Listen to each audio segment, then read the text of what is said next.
Hello and welcome. Thank you so much for tuning into Ivy Nicole. I wanted to make this quick video because it was heavy on my mind. I know I haven't been able to upload any videos because I have been working like a Hebrew slave. Man, trying to put in, trying to get myself back together, trying to rewrite my wrong or just be better. And yesterday, I was on featured on not really featured. I was on Dominican route yesterday, and we were talking about dating in Dominican Republic, and they wanted to go over my situation, and I answered some questions. And one of the guys, Rico. Now I didn't take this to heart because I was at work, but it did affect me. Now, what he said, not giving a f about me or having an issue with me not having a boyfriend, being that I'm 41 years old and I have a child. Okay, so the only thing I have to say about that, I'm smiling out loud just because I'm not too happy about the situation. You know, I had so much on my plate to sit here and worry about what somebody else thinks or say about me. I have a lot of things to work on. Yes, I do. I've made a lot of mistakes. Yes, I do. And it made me think about some things I don't talk about with people. A lot of people don't know certain things about me, and it made me think about when I was raped. And people would say, "Oh, how were you dressed?" Well, I had on some jeans, some Jessica Simpson jeans, regular jeans, and a Julius Peppers jersey. I was fully covered up. This person had been eyeing me. He saw me. He came rape me. So is that my fault that he raped me? No. I beat myself up enough that I don't need nobody else to chip in, to add to it, to make whatever I'm going through in my life and my mental state worse than what it is. I don't need that. And I don't mind talking about my situation if it can help others, if it not, or we're just talking. I don't mind sharing things. And that's why I have my platform. I want to share. I want to be able to help people if I can. And a lot of people would say, well, if I was in your situation, but you was not in my situation. You have absolutely no idea at the time that when I have made these bad decisions, what mental state or what state period that I was in. So we can say this and that, but this is my life. Yes, I made a bad decision. And yes, I'm paying for it. And yes, every single day is a constant reminder of the mistakes because I feel like I'm still paying for those mistakes. And a lot of people around me are not saying much. They're giving me positive energy, and that's what I need. I need positive energy. I'm not asking for it, but if someone has a question about my situation and what I went through, I'm going to answer it. No questions asked. But I'd rather do it on here. It's kind of hard when you're talking to somebody and they don't know you personally. They just know your story. And people can look at things only through their eyes and their experience and how they handle people, life, so on and so on. And a lot of those experiences are based on how we were raised, our environment, so many factors, so many factors.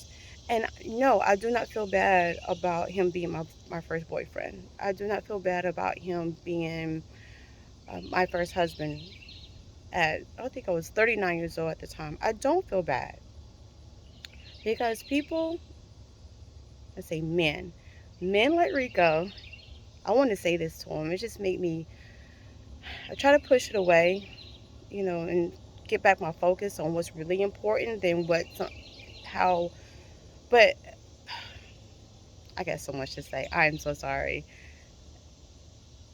Someone's negative comments or derogatory things that they may say to me. Look, I'm a woman, I'm a person, I'm a human being, and we all try to encourage each other. And sometimes when we want to say certain things,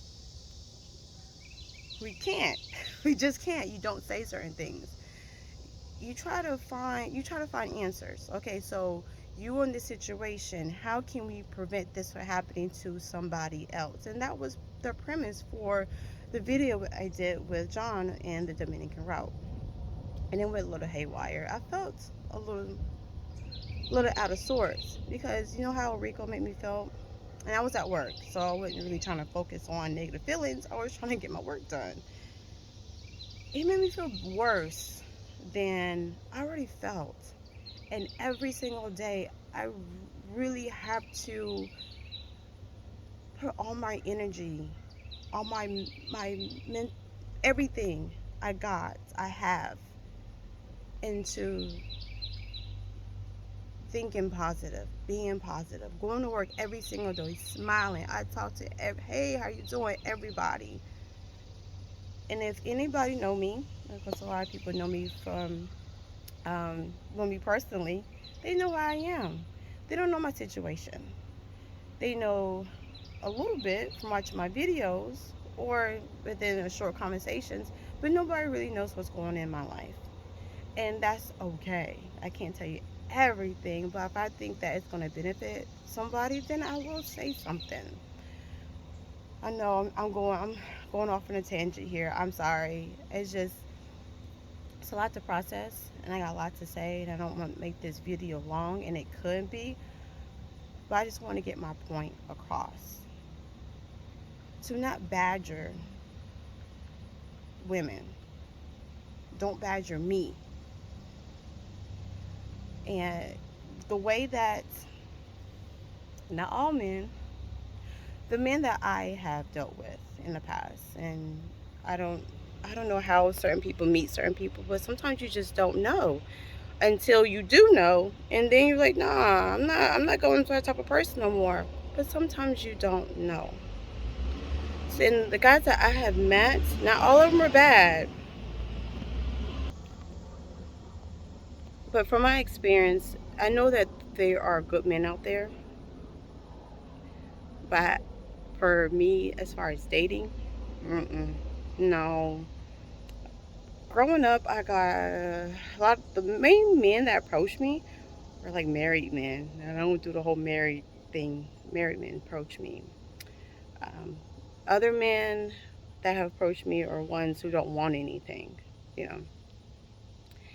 And I'm not afraid to approach a guy. I'm not afraid to talk to a guy and say, hey, I'm feeling you, I'm attracted to you, this, that, and the other. And I have done that. And some guys don't know how to take that when a woman is open. It's not doesn't mean that I want to be with you or I want to talk to you. I'm just saying, hey, I think you're attractive and you seem like a cool guy. Especially we've talked on several different occasions. I'm like, wow, this man's mad cool. And he's attractive. Okay, that's plus. That's a plus for me. But then you find out that they're a narcissist, or you find out that they're using you. And some people say, oh, you waited too soon. You waited too soon. You can't put a time limit. I don't put a time limit. Sometimes if you feel deep in your heart that this is it, then that's how I'm feeling at that time. And I've known people who have been in relationships for many, many years before getting married. And then once they get married, they get a divorce 2 years later. So you can't put time on anything. You got to figure out if you're wasting your own personal time with that person. So only thing we can do is try to encourage and help people, not put them down or saying you should have did this or you should have did that, because honestly, we don't know everything. I don't know everything. I don't think the next person might not know everything, but I know that there's people out there who have experience that can truly, truly help in certain situations because of the experience. So I'm going to end this. Breathe. because I know everything's going to be okay. You know, I just want to press forward, put a smile on my face, and not worry about the negativity that people are trying to oppose on me. That was completely inappropriate and disrespectful. So, yeah, have a wonderful day, and I hope this video comes out right. I don't know. Yeah, I'm going to smile and keep it moving, and I hope y'all do the same. All right, thank you so much for watching. Catch you in my next video. Bye.